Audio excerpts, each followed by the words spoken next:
So good morning, welcome back to my channel Shailu blogs. ಇವತ್ತಿನ ವಿಡಿಯೋನ ನಾನು ಶಾರ್ಪ್ ಮಾರ್ನಿಂಗ್ 8 o'clock ಶುರು ಮಾಡಿದ್ದೀನಿ. ನೆನ್ನೆ ಎಲ್ಲ ನಮ್ಮ ಮಮ್ಮಿಗೆ ಹುಷಾರಿಲ್ಲ. ಇವತ್ತು ನೋಡಿ ಫುಲ್ ಆ್ಯಕ್ಟಿವ್ ಆಗಿ ಎದ್ದು ಮೊಮ್ಮಗಂಗೆ ಆಲ್ರೆಡಿ ಬ್ರೇಕ್ಫಾಸ್ಟಿಗೆ ರೆಡಿ ಮಾಡಿ ಆ್ಯಂಡ್ ಸ್ಕೂಲಿಗೆ ರೆಡಿ ಮಾಡಿ ತಿಂಡಿ ಮಾಡಿಸ್ತಾ ಇದ್ದಾರೆ. ಮಮ್ಮಿ ಇಷ್ಟೇ ಅಲ್ಲ ಕಣೆ, ನೋಡಿ ಅಡಿಗೆಗಳು ನೀರು ಕಾಯಿಸ್ತೀನಿ ನಿನಗೋಸ್ಕರ. ನಾನು ಸ್ನಾನ ಮಾಡ್ಬೇಕಂತ ಬುಜ್ಜಿಗೋಸ್ಕರ ತಿಂಡಿ ಪ್ರಿಪೇರ್ ಆಯ್ತೆಲ್ಲ ಆಯ್ತು. ಎಲ್ಲ ಹುಷಾರಿಲ್ಲ, ಏನಕ್ಕೆ ಇಷ್ಟೆಲ್ಲ ಮಾಡ್ತಾ ಇದ್ದೀರಾ ಮಮ್ಮಿ? ಹುಷಾರಿಲ್ಲ ಅಂತ ಮಲ್ಕೊಂಡ್ರೆ ನಿಮ್ಮನ್ನೆಲ್ಲ ನೋಡ್ಕೊಳ್ಳೋರು ಯಾರಿದ್ದಾರೆ? ನನಗೆ ಹಂಗೆ ನೋಡ್ಕೊತೀಯತ್ತೀನ ನೀನು ಎಲ್ಲನೂ? ಇಲ್ಲ, ಹುಷಾರಿಲ್ಲ ಅಂದ್ರೆ ಮೇಲೆ ಕೆಳಲ್ಲ ಮಲಗಿರ್ತೀನಿ. ಅವಾಗಲೂ ನೀವೇ ಬರ್ತೀರಾ? ಅಲ್ಲ, ಈಗ ನಾನು ಮಲ್ಕೊಬಿಟ್ರೆ ಅದೇನೆ ನಾ ಬೇಜಾರು ಮಾಡ್ಕೊತೀನಿ ಅಂತ ನಮ್ಮ ಮಮ್ಮಿ ಕಷ್ಟ ಬಿದ್ದು ಮಾಡ್ತಾ ಇದಾರೆ ಹುಷಾರಿಲ್ಲ ಅಂದ್ರು. ಅಲ್ಲ ಪುಟ್ಟ, ಬೇಜಾರಲ್ಲ. ಈಗ ಸರಿ ನಾನು ಮಲ್ಕತ್ನಿ, ಅಡುಗೆ ಮಾಡೋರು ಯಾರು? ನಮ್ಮಲ್ಲಿ ಯಾರು ಅಡುಗೆ ಮಾಡಕ್ ಬರ್ತಾನೆ ನೀನ್ ಬಿಟ್ರೆ?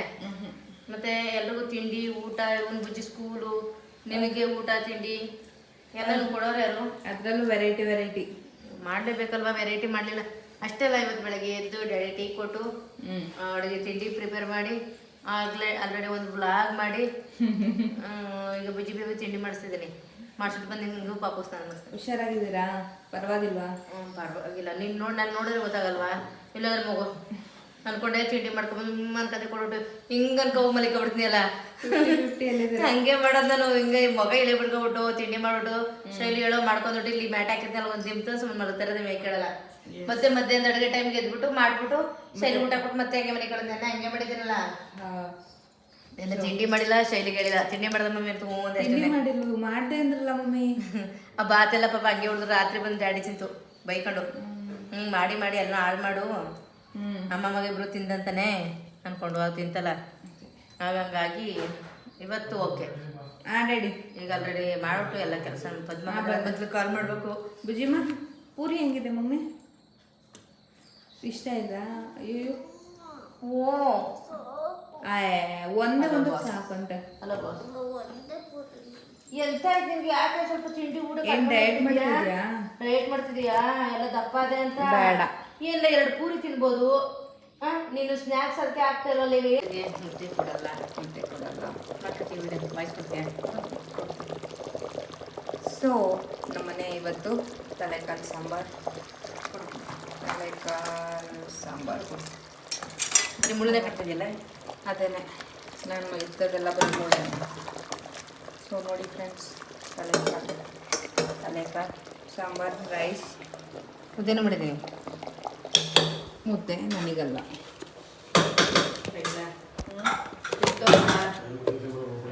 ತಿನ್ನಲ್ಲ. ರೆಡಿ ರೆಡಿ ಮುದ್ದೆ ತಿನ್ಬೇಡಪ್ಪಲ್ಲ ನೀನು.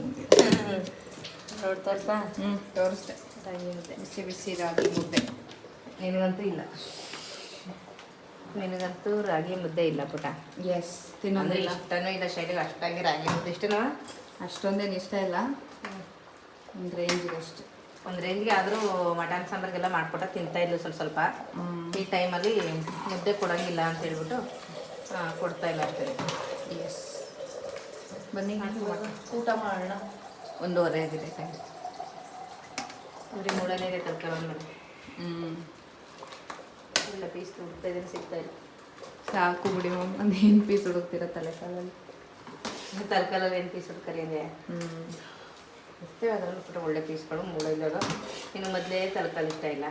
ಎಸ್, ಮೂಳೆನ ನೆಟ್ಟಕ್ಕೆ ಅವರು ಗೊತ್ತಾಗ ನೀನು ಹೆಂಗೆ ತಿಂತೀನಿ ಅಂತ ನನಗೂ ಗೊತ್ತು. ಎಸ್, ಏನು ತಿನ್ನಲ್ಲ ಅವನ ಚೂರು. ಆ್ಯಂಡ್ ಸ್ವಲ್ಪ ಟೈಮ್ ರೆಸ್ಟ್ ಎಲ್ಲ ಆದಮೇಲೆ ಎದ್ದೆ. ಪಾಪು ಸ್ವಲ್ಪ ಯಾಕೋ ಕಿರಿಕಿರಿ ಮಾಡ್ತಾಯಿದ್ದ.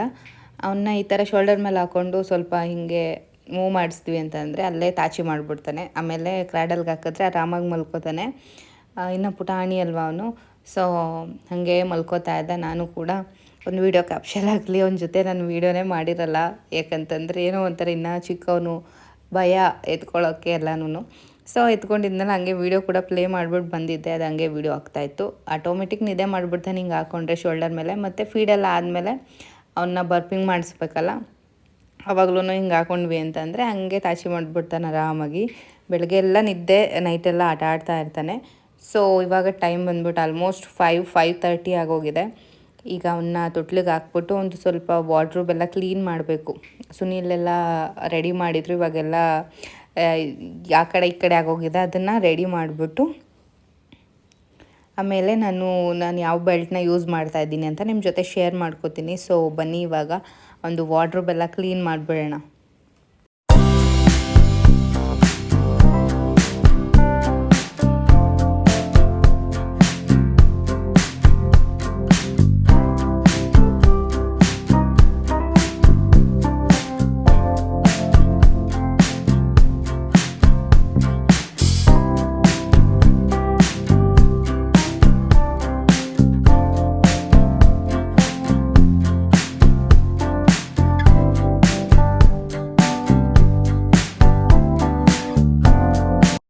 ಫೈನಲಿ ಎಲ್ಲ ಅರೇಂಜ್ ಮಾಡಿಬಿಟ್ಟು ತೋರಿಸ್ತಾ ಇದ್ದೀನಿ. ಪಾಪದ ಡೈಪರು, ಒಂದು daily wear clothes, cloth diaper, ಒಂದು ಟವಲ್ಸು ಎಲ್ಲನೂ ಇಲ್ಲೇ ಇಟ್ಟಿರ್ತೀನಿ. ಮತ್ತು ಒಂದು ನೈಲ್ ಕಟರು, ಅದನ್ನು ಕೂಡ ನೈಲ್ ಕಟರ್ದೇನು ಕಂಪ್ಲೀಟ್ ಸೆಟ್ ಇದಲ್ವ ಅದನ್ನು ಇಲ್ಲೇ ಇಟ್ಟಿರ್ತೀನಿ. ಅವಾಗವಾಗ ತೊಗೊಂಡು ನೈಲ್ ಕಟ್ ಮಾಡೋದಕ್ಕೆ. ಸೊ ಅವನಿಗೆ ಏನೇನು ಬೇಕೋ ಒಂದು ಟವಲ್ಸು ಅದನ್ನೆಲ್ಲ ಅರೇಂಜ್ ಮಾಡಿದೆ. ತುಂಬ ಜನ ಕೇಳ್ತಾ ಇದ್ರಿ ಆಫ್ಟರ್ C-ಸೆಕ್ಷನ್ ಆಗಲಿ ನಾರ್ಮಲ್ ಡೆಲಿವರಿ ಆಗಲಿ ಬೆಲ್ಟ್ ಯೂಸ್ ಮಾಡೋದು, ಬಟ್ಟೆ ಕಟ್ಟೋದು ಇದೆಲ್ಲ ನಾರ್ಮಲ್. ಸೊ C-ಸೆಕ್ಷನ್ ಆದವ್ರಿಗೆ ಒಂದು ಡೌಟ್ ಇರುತ್ತೆ. ಸೊ ಇವಾಗ ಆಗಿರೋದು C-ಸೆಕ್ಷನ್ನು. ಸೊ ನಾವು ಬಟ್ಟೆ ಕಟ್ಬೋದಾ ಇಲ್ಲ ಬೆಲ್ಟ್ ಯೂಸ್ ಮಾಡ್ಬೋದಾ, ಎಷ್ಟು ದಿನಕ್ಕೆ ಯೂಸ್ ಮಾಡಬೇಕು, ಆ್ಯಂಡ್ ಡಾಕ್ಟರ್ ಏನಾದರೂ ಸಜೆಸ್ಟ್ ಮಾಡ್ತಾರಾ ಬೆಲ್ಟ್ ಬಗ್ಗೆ, ಈ ಥರ ಎಲ್ಲ ಒಂದಷ್ಟು ಕನ್ಫ್ಯೂಷನ್ಸ್ ಇರುತ್ತೆ. ಸೊ ನನಗೆ C-ಸೆಕ್ಷನ್ ಆಗಿರೋದ್ರಿಂದ ಆ್ಯಂಡ್ ಫಸ್ಟ್ ಡೆಲಿವರಿಯಲ್ಲಿ ನಾನು ಏನು ಮಾಡಿದೆ ಆ್ಯಂಡ್ ವೆಯ್ಟ್ ಲಾಸ್ ಆಗೋಕ್ಕೆ ಆಗಿರ್ಬೋದು, ನಮ್ಮ ಟಮ್ಮಿ ರೆಡ್ಯೂಸ್ ಮಾಡೋದಕ್ಕಾಗಿರ್ಬೋದು ಹೆಲ್ಪ್ ಆಗೋದು ಯಾವುದು ಅಂತ ಕೇಳೋದಾದರೆ, ಫಸ್ಟು ನಾನು ಬುಜ್ಜಿ ಹುಡ್ದಾಗ 9 ಡೇಸ್ ಆಫ್ಟರ್ 9 ಡೇಸೇನೆ C-ಸೆಕ್ಷನ್ ಆಗಿತ್ತಲ್ವ, ಫಸ್ಟು ನಾನು ಯೂಸ್ ಮಾಡಿದ್ದೇನೆ ಬಟ್ಟೆ. ಸೀರೆ ಕಟ್ಟೋದೇನು ಬರುತ್ತೆ ಅಂದರೆ ಹಂಗೆ ಅಂದ್ಕೊಂಡು C-ಸೆಕ್ಷನ್ ಆಗಿರುತ್ತೆ ಆ್ಯಂಡ್ ಸ್ಟಿಚಸ್ ಆಗಿರುತ್ತೆ. ನಮಗೆ ಹೆಂಗಪ್ಪ ಕಟ್ಟೋದು ಅಂತ ಭಯ ಇರುತ್ತೆ. ನಿಮಗೆ ಸ್ಟಿಚಸ್ ಎಲ್ಲ ರಿಮೂವ್ ಮಾಡ್ತಾರೆ, ಇಲ್ಲ ಅಂತಂದರೆ ರಿಮೂವಬಲ್ ಇರುತ್ತೆ, ಇಲ್ಲ ನಾನ್ ರಿಮೂವಬಲ್ಲು ಇರುತ್ತೆ ಅಲ್ವಾ. ನಂದು ಫಸ್ಟಲ್ಲಿ ರಿಮೂವ್ ಮಾಡಿದ್ರು ಸ್ಟಿಚಸ್ಸು, ಇವಾಗ ಏನು ರಿಮೂವ್ ಮಾಡಿರಲಿಲ್ಲ.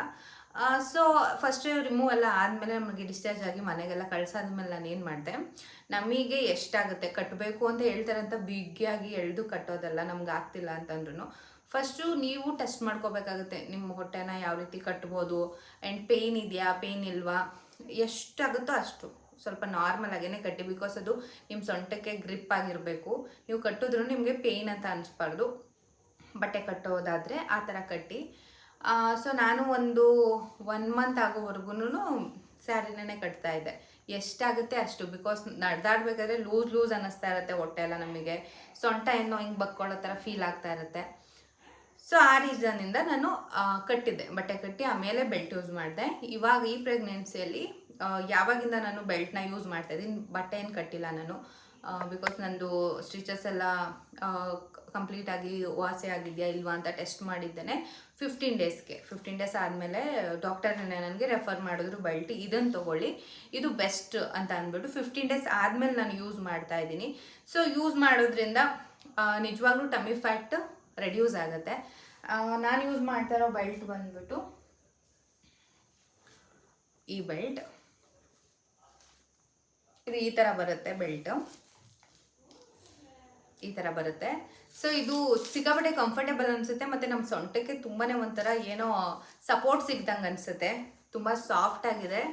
ಇನ್ನೊಂದು ಮೇನ್ ಏನಪ್ಪ ಅಂತಂದರೆ ಇಲ್ಲಿ ಸ್ಟಿಕ್ ಥರ ಫೀಲ್ ಆಗುತ್ತೆ, ನಮಗೆ ಮುಟ್ಟಿದ್ರೆ ಗಟ್ಟಿ ಕೂಡ ಇದೆ. ಇದನ್ನು ನಾವು ಏನು ಯೂಸ್ ಮಾಡಿದಾಗ ಅದು ಒಂಥರ ಸ್ಟಿಫ್ ಆಗಿರುತ್ತೆ ನಮ್ಮ ಸೊಂಟ, ಮತ್ತು ಹೊಟ್ಟೆ ಏನು ಅಳ್ಳಾಡಲ್ಲ. ನಮಗೆ ಫೀಲಿಂಗ್ ಏನು ಅನಿಸುತ್ತೆ ಅಂದರೆ ಕಂಫರ್ಟೇಬಲ್ ಫೀಲ್ ಆಗುತ್ತೆ. ಸೊ ಇವಾಗ ನಾನು ತೋರಿಸ್ತೀನಿ ಅಂದ್ಬಿಟ್ಟು, ಇದೇ ನಾನು ಧರಿಸಿರೋ ಬೆಲ್ಟು. ಅಂದರೆ ನನಗೆ ಡಾಕ್ಟರ್ ಸಜೆಸ್ಟ್ ಮಾಡಿದ್ದು, ಆನ್ಲೈನಲ್ಲಿ ಕೂಡ ಸಿಗುತ್ತೆ. ಇದನ್ನು ಇನ್ಸ್ಟಾಗ್ರಾಮಲ್ಲಿ ಶಾರ್ಟ್ ರೀಲ್ ಮಾಡಾಕ್ತೀನಿ, ಆವಾಗ ನಿಮಗೆ ಲಿಂಕ್ ಈಸಿಯಾಗಿ ಸಿಗುತ್ತೆ. ಇದು ಈ ಥರ ಇರುತ್ತೆ. ಇದನ್ನು ನೀವು ಲೂಸ್ ಆ್ಯಂಡ್ ಟೈಟ್ನ ಮಾಡ್ಕೋಬೋದು ಈ ಥರ. ಆ್ಯಂಡ್ ಇನ್ನೊಂದು ವಿಷಯ ಏನಪ್ಪ ಅಂತಂದರೆ, ಇದನ್ನು ನೀವು ಊಟ ಮಾಡುವಾಗ ರಿಮೂವ್ ಮಾಡಬೇಕು. ಅಂದರೆ ಊಟ ಮಾಡುವಾಗ ಏನೋ ಒಂಥರ ಸುಸ್ತಾಗೋ ಥರ ಫೀಲ್ ಆಗುತ್ತೆ, ಸ್ನಾನ ಮಾಡುವಾಗ ಆಟೋಮೆಟಿಕ್ ರಿಮೂವ್ ಮಾಡ್ತೀವಿ. ಇನ್ನು ಮಲಗಬೇಕಾದ್ರೆ ನಿಮಗೆ ಕಂಫರ್ಟ್ ಇದ್ದರೆ ಮಾತ್ರ ವೇರ್ ಮಾಡಿ, ಇಲ್ಲ ಅಂತಂದರೆ ಬಿಚ್ಚಾಕ್ಬೋದು ನೈಟು. ಅದನ್ನು ಬಿಟ್ಟು ಇನ್ನೆಲ್ಲ ಟೈಮಲ್ಲೂ ವೇರ್ ಮಾಡ್ಬೋದು. ಏನೋ ಒಂಥರ ಕಂಫರ್ಟೇಬಲ್ ಫೀಲ್ ಆಗುತ್ತೆ. ನಾನು ಇವಾಗ ತೋರಿಸೋದಕ್ಕೆ ಅಂತ ಇದನ್ನ ರಿಮೂವ್ ಮಾಡಿದ್ದೀನಿ. ಇದನ್ನ ಯಾವ ರೀತಿ ವೇರ್ ಮಾಡೋದು ಅಂತ ತೋರಿಸ್ತೀನಿ. ಹಿಂಗಿರುತ್ತೆ. ಫಸ್ಟು ನಾವು ಇದನ್ನು ಹಾಕ್ಬೇಕಾದ್ರೆ ನಮ್ಮ ಹೊಟ್ಟೆ ಏನು ಕೆಳಗಡೆ ಫುಲ್ಲು ಹೋಗಿರುತ್ತೆ ಅಲ್ವ, ಅದನ್ನ ಸ್ವಲ್ಪ ಮೇಲಕ್ಕೆ ಎತ್ತಬೇಕು. ನಿಮ್ಗೆ ಎಷ್ಟಾಗುತ್ತೆ ಅಷ್ಟು ಹೇಳ್ತಾ ಇದ್ದೀನಿ, ನಿಮ್ಗೆ ಎಷ್ಟಾಗುತ್ತೆ ಅಷ್ಟು ಮಾತ್ರ ಟೈಟ್ ಆಗಿ ಹಾಕೊಳ್ಳಿ. ಸ್ವಲ್ಪ ಹೊಟ್ಟೆನ ಮೇಲಕ್ಕೆ ಮಾಡ್ದಂಗೆ ಮಾಡಿ ಇದನ್ನು ನಿಮ್ಗೆ ಎಷ್ಟು ಟೈಟ್ ಆಗುತ್ತೋ ಅಷ್ಟು, ತುಂಬ ಫೋರ್ಸಾಗಿ ಹಾಕಿ ಸುಸ್ತಾಗ್ತಾ ಇದೆ, ನಮ್ಗೆ ಆಗ್ತಾ ಇಲ್ಲ, ಪೇನ್ ಆಗ್ತಿದೆ ಅನ್ನೋ ಥರ ಹಾಕೊಳ್ಳೋಕೆ ಹೋಗಬೇಡಿ. ಸೊ ಅದರಿಂದ ನಿಮ್ಗೆ ಸುಸ್ತಾಗೋದು, ಪೇನ್ ಬರೋದು, ಸ್ಟಿಚಸ್ ಹಾಕಿರೋದು ಎಲ್ಲ ಆಗುತ್ತೆ. ಸೊ ನಿಮ್ಗೆ ಎಷ್ಟು ಟೈಟ್ ಆಗುತ್ತೋ ಅಷ್ಟು ಹಾಕಿ, ಇದೇನಿರುತ್ತೆ ಅಲ್ವ ಇದನ್ನು ನೀಟಾಗಿ ಎಳೆದು ಇದನ್ನು ಎಷ್ಟಾಗುತ್ತೋ ಅಷ್ಟು ಟೈಟ್ ಮಾಡಿದ್ರೆ ಮುಗೀತು. ಇದು ನಮ್ಮ ಸೊಂಟಕ್ಕೆ ನೋಡ್ಬೋದು ನೀವು, ಗ್ರಿಪ್ ಆಗಿರುತ್ತೆ ಆ್ಯಂಡ್ ಫಿಟ್ಟಾಗಿ ಕೂಡ ಇರುತ್ತೆ. ನಮಗೆ ಏನೋ ಒಂಥರ ವಾಕ್ ಮಾಡಬೇಕಾದ್ರೆ ಎಲ್ಲ ಹೊಟ್ಟೆಲ್ಲ ಆಡಾಡೋ ಥರ ಆಗಲಿ, ಹಿಂಗೆ ಬಕ್ಕೋಬೇಕು ಅನ್ನೋದಾಗಲಿ ಆ ಥರ ಆಗಲ್ಲ. ತುಂಬಾ ಕಂಫರ್ಟೇಬಲ್ ಫೀಲ್ ಅನಿಸುತ್ತೆ. ನನಗಂತೂ ನಿಜವಾಗ್ಲೂ ಇದು ವೇರ್ ಮಾಡೋದಾಗಿಂದ ಏನೋ ಒಂಥರ ಕಂಫರ್ಟೇಬಲ್ ಅನಿಸುತ್ತೆ. ಮತ್ತು ಇಷ್ಟು ಫಿಟ್ಟಾಗಿರುತ್ತೆ ಅಲ್ವಾ, ನಮ್ಮ ಟಮ್ಮಿ ಫ್ಯಾಟು ಕರ್ಗೋದಕ್ಕೆ ತುಂಬಾ ಹೆಲ್ಪ್ ಆಗುತ್ತೆ, ಸಕ್ಕ ಸ್ವೆಟ್ಟಿಂಗ್ ಆಗುತ್ತೆ. ಸೊ ಇದನ್ನು ಫಾಲೋ ಮಾಡಿ, ಈ ಬೆಲ್ಟನ್ನ ತರಿಸ್ಕೊಳ್ಳಿ ಈ ಥರದಾಗಲಿ, ಇಲ್ಲ ನಿಮ್ಮ ಡಾಕ್ಟರ್ ಯಾವ ಸಜೆಸ್ಟ್ ಮಾಡ್ತಾರೆ ಅದನ್ನು ಸಿ ಸೆಕ್ಷನ್ ಆದಮೇಲೆ ಯೂಸ್ ಮಾಡ್ಬೋದು. 15 days ಆದಮೇಲೆ ಗಾಯ ಎಲ್ಲ ಹೋಗಿರುತ್ತೆ, ಪೇಯ್ನ್ ಎಲ್ಲ ಕಮ್ಮಿ ಆಗಿರುತ್ತೆ. ಸೊ ಯೂಸ್ ಮಾಡ್ಬೋದು ನಾರ್ಮಲ್ ಆಗಿ. ಸೊ ನಾನು ಯೂಸ್ ಮಾಡ್ತಾ ಇರೋ ಬೆಲ್ಟ್ ಬಂದು ಇದು. ಸೊ ಚೆನ್ನಾಗಿದೆ, ನನಗೆ ತುಂಬಾ ಕಂಫರ್ಟೇಬಲ್ ಆಗಿದೆ, ಹಾಗಾಗಿ ನಾನು ಯೂಸ್ ಮಾಡ್ತಾ ಇದ್ದೀನಿ. ನಿಮಗೂ ಯೂಸ್ ಆಗಲಿ ಅಂತ ಶೇರ್ ಮಾಡಿದ್ದೀನಿ. ಬಿಕಾಸ್ ಟಮ್ಮಿ ಫ್ಯಾಟ್ ಹೆಂಗೆ ರೆಡ್ಯೂಸ್ ಮಾಡೋದು, ನಾವು ಇವಾಗ ರೆಡ್ಯೂಸ್ ಮಾಡಿದೆ 3 months ಬಿಟ್ಟು ಆಮೇಲೆ ಆಗ್ತೀವಿ ಅಂತಂದರೆ ಗಟ್ಟಿಯಾಗಿರುತ್ತೆ ನಮ್ಮ ಹೊಟ್ಟೆ ಎಲ್ಲ. ಅಷ್ಟು ಈಸಿಯಾಗಿ ನಾವು ಕರಗಿಸೋದು ಇಂಪಾಸಿಬಲ್ ಅಂತಲೇ ಹೇಳ್ಬೋದು. ಸೊ ಸ್ಟಾರ್ಟಿಂಗಲ್ಲೇ ನಾವು ಇದನ್ನು ಫಾಲೋ ಮಾಡ್ಕೊಂಡು ಹೋದ್ವಿ ಅಂತ ಅಂದರೆ ಟಮ್ಮಿ ಫ್ಯಾಟ್ ಕೂಡ ರೆಡ್ಯೂಸ್ ಆಗುತ್ತೆ ಆ್ಯಂಡ್ ನಾವು ವೆಯ್ಟ್ ಲಾಸ್ ಕೂಡ ಆಟೋಮೆಟಿಕ್ ನಾವು ಆಗ್ತಾ ಇರ್ತೀವಿ. ಅದ್ರ ಜೊತೆ ಟಮ್ಮಿ ಫ್ಯಾಟ್ನ ರೆಡ್ಯೂಸ್ ಮಾಡೋದು ತುಂಬಾ ಇಂಪಾರ್ಟೆಂಟ್. ನಾರ್ಮಲ್ ಆಗಿದ್ರೆ ಬಟ್ಟೆ ಎಲ್ಲ ಕಟ್ಟಿ ನಾರ್ಮಲ್ ಆಗಿನೇ ಕರಗಿಸ್ಬೋದು. ಸಿ ಸೆಕ್ಷನ್ ಆಗಿರೋದ್ರಿಂದ ಸ್ವಲ್ಪ ನಮ್ಮದು ಹೊಟ್ಟೆ ಎಲ್ಲ ಲೂಸ್ ಆಗಿರುತ್ತೆ. ನಮ್ಮಿಂದ ಎಷ್ಟು ಸಾಧ್ಯನೋ ಅಷ್ಟು ನಾವು ಟ್ರೈ ಮಾಡ್ಬೋದು. ಸೊ ಇದನ್ನು ಹಾಕಿದ್ವಿ ಅಂತಂದ್ರೂ ಫಿಟ್ಟಾಗಿರುತ್ತೆ. ನಾನು ನಿಮಗೆ ತೋರಿಸೋದಕ್ಕೆ ಅಂತಲೇ ಬಿಚ್ಚಿದ್ದೀನಿ. ಸೊ ಫಿಟ್ಟಾಗಿರುತ್ತೆ, ಚೆನ್ನಾಗಿರುತ್ತೆ. ನಾನು ಲಿಂಕ್ ಎಲ್ಲ ಹಾಕಿರ್ತೀನಿ, ಇನ್ಸ್ಟಾಗ್ರಾಮಲ್ಲೂ ಹಾಕಿರ್ತೀನಿ. ಬೇಕು ಅಂತಂದರೆ ನನ್ನ ಡಿಸ್ಕ್ರಿಪ್ಷನಲ್ಲೂ ಹಾಕಿರ್ತೀನಿ, ಯೂಟ್ಯೂಬ್ ಚಾನಲಲ್ಲಿ ನೀವು ತರಿಸ್ಕೋಬೋದು. ಆ್ಯಂಡ್ ಟ್ರೈ ಮಾಡಿ. ಇನ್ನು ನೀವು ವೆಯ್ಟ್ ರೆಡ್ಯೂಸ್ ಮಾಡಬೇಕು ಅಂತ ಟ್ರೈ ಮಾಡ್ತಿರೋರು ಕೂಡ ಇದನ್ನು ತರಿಸ್ಬೋದು. ಓನ್ಲಿ ಸಿ ಸೆಕ್ಷನ್ ಅವರೆಲ್ಲ ಬೆಲ್ಟ್ ಯೂಸ್ ಮಾಡಿ ಎಕ್ಸಸೈಸ್ ಮಾಡಿ ವೆಯ್ಟ್ನ ಕೂಡ ರೆಡ್ಯೂಸ್ ಮಾಡ್ಬೋದು. ಯಾಕಂದರೆ ನಾನು ಟ್ರೈ ಮಾಡಿದ್ದೀನಿ. ಆಫ್ಟರ್ ಡೆಲಿವರಿ, ಫಸ್ಟ್ ಡೆಲಿವರಿ ಎಲ್ಲ ಆದಮೇಲೆ ಸ್ವಲ್ಪ ವೆಯ್ಟ್ ಎಲ್ಲ ಆಮೇಲೆ ಇನ್ಕ್ರೀಸ್ ಆಗಿದೆ, PCOD ಅದು ಇದು ಅಂತ. ಆವಾಗ ನಾನು ಎಕ್ಸಸೈಸ್ ಎಲ್ಲ ಮಾಡಬೇಕಾದ್ರೆ ಫಿಟ್ ಆಗಿರಲಿ ಅಂತ ಅಂದ್ಬಿಟ್ಟು ಇದನ್ನು ಬೆಲ್ಟ್ನ ಯೂಸ್ ಮಾಡಿದ್ದೆ. ಇದು ಅಂದರೆ ನಾನು ಇದೇ ಥರದ್ದು ಫಸ್ಟು ಸಿ ಸೆಕ್ಷನ್ ಆದಮೇಲೂ ಸುನಿಲ್ ತರಿಸ್ಕೊಟ್ಟಿದ್ರು, ಅದನ್ನು ಯೂಸ್ ಮಾಡ್ತಾ ಇದ್ದೆ. ಸೊ ಅದು ಕೂಡ ತುಂಬಾ ಚೆನ್ನಾಗಿತ್ತು. ಇನ್ನೂ ಇತ್ತು, ನಾನೇ ಹಸ್ಬಿಟ್ಟೆ ತುಂಬ ದೊಡ್ಡದಾಗೋಯ್ತು ಅಂತ ಅಂದ್ಬಿಟ್ಟು. ಸೊ ತರಿಸ್ಕೊಳ್ಳಿ, ನಾನು ಲಿಂಕ್ ಎಲ್ಲ ಹಾಕಿರ್ತೀನಿ. ಇದಂತೂ ಕಂಫರ್ಟಬಲ್, ಹಿಂಗೆ ಬಿಚ್ಚಿದ ತಕ್ಷಣ ಲೂಸ್ ಅನ್ನೋ ಥರ ಫೀಲ್ ಆಗುತ್ತೆ. ಸೊ ಇದು ಸೂಪರ್ ಆಗಿದೆ. ಬೇಕು ಅಂತಂದರೆ ನನ್ನ ಡಿಸ್ಕ್ರಿಪ್ಷನ್ನ ನೀವು ಚೆಕ್ ಮಾಡ್ಬೋದು. ಸದ್ಯಕ್ಕೆ ನಾನು ಯೂಸ್ ಮಾಡ್ತಾ ಇರೋ ಬೆಲ್ಟ್ ಇದೆ. ಚೆನ್ನಾಗಿದೆ ಅಲ್ವಾ? Hello everyone, my name is Kushkara. I am 5 years old. Studying in new KG. I like swimming.